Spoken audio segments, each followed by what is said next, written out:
So, what counsel would you have from a CI and analytics perspective Mhm.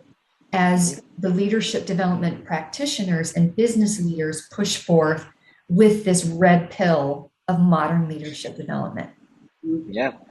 No, I think the first thing that comes to mind is that, we started off by, Carrie, you quoting that article about, fatigue, right? Survey Mhm. fatigue, feedback fatigue. And then your point about the authors arguing that it's really not about survey fatigue, it's about people doing all the effort and nothing coming off it, right? Mhm. Like that's really where we need to focus on. So if I were to pull on that thread for a second and build a story from there, you know, just because there is survey fatigue doesn't mean you stop surveying. Let's even assume there was survey fatigue, right? What you do is you start saying, well, how do I engage people who I am asking for feedback from? How do I engage them to give me the information that I need? Then I can act and create the appropriate response to that feedback. That's on us, right? That's on us who are seeking that feedback.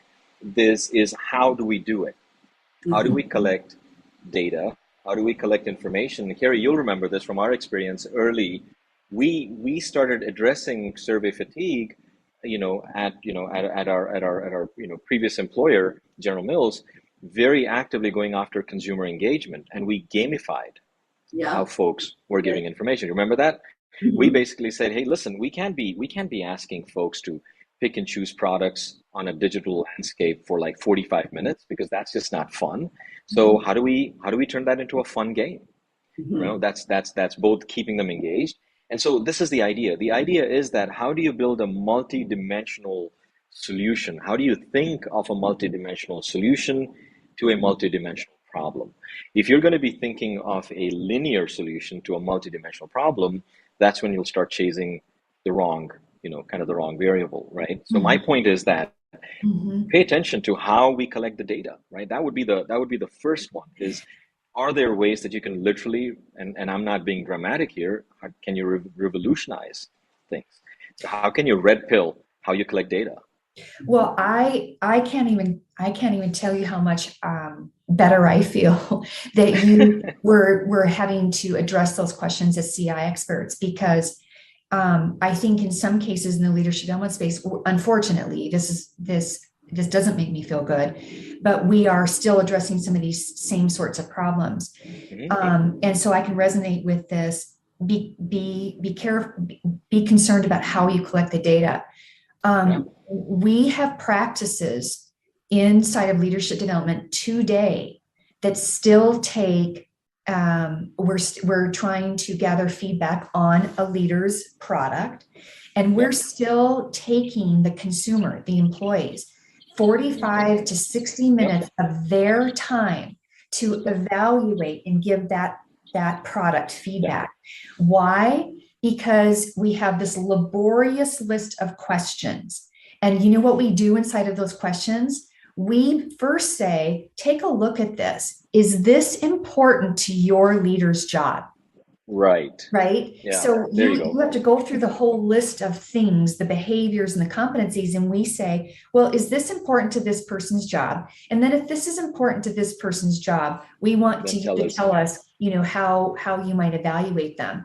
And so in terms of how you collect the data, I think that part of what we have to do is figure out, you should not be going to your consumer to ask Yeah. them what the Yeah. leadership experience is supposed to look like. You better Oh know yeah. what the leadership experience needs to look like, and then go talk to your And then, consumers to yeah. see how they're consuming it. Do you know Yeah. what I mean? Oh my God. And And I'm it sorry to be cuts the jumping in time in here, but half, right?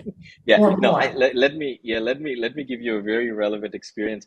Carrie, it's like the old days. If we went out and we actually said to folks, well, tell us what you like in a healthy bar. Pick all the ingredients you want in a healthy bar.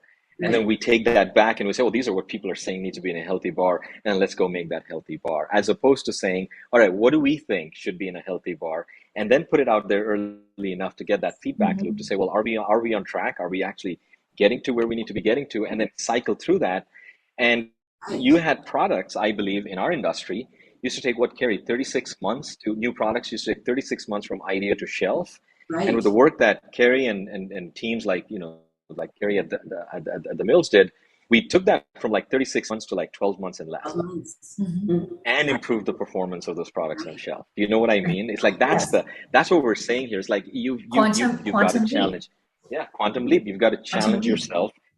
And frankly, constraint. Reg, you and I were in a meeting with someone who said to us, right, a constraint is our friend. Mhm. And I think it is so true that Yes. if you don't force yourself to say, folks should not be spending 45 minutes to Mhm. be evaluating leadership products within organizations of leaders that they're experiencing every day. Come on now. Mhm. Right.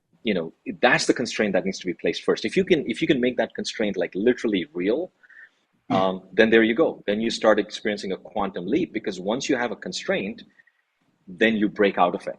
That's the Agreed. idea. It's very Yeah, true. yeah. Agreed. So I sorry, Carrie. I know you're oh, jumping in no. there to say something. Yeah. No, I love your point that it is that constraint that makes you leap forward. And I would just add and build on your ideas to say, yes, you're right. We have come a long way with data collection, and not only is just the necessity of constraint that leads you forward, but technology has helped leap us forward. Right? We're using technology to scrape the internet for insights. We are doing data mining with artificial intelligence, and we've come so far. We've become quite efficient, and we've become precise in our ability to collect data. And the Rejuvi platform, for that matter, is a perfect example of this. You're using technology, you're using the algorithms and things to help collect that data in a precise way and in a timely way.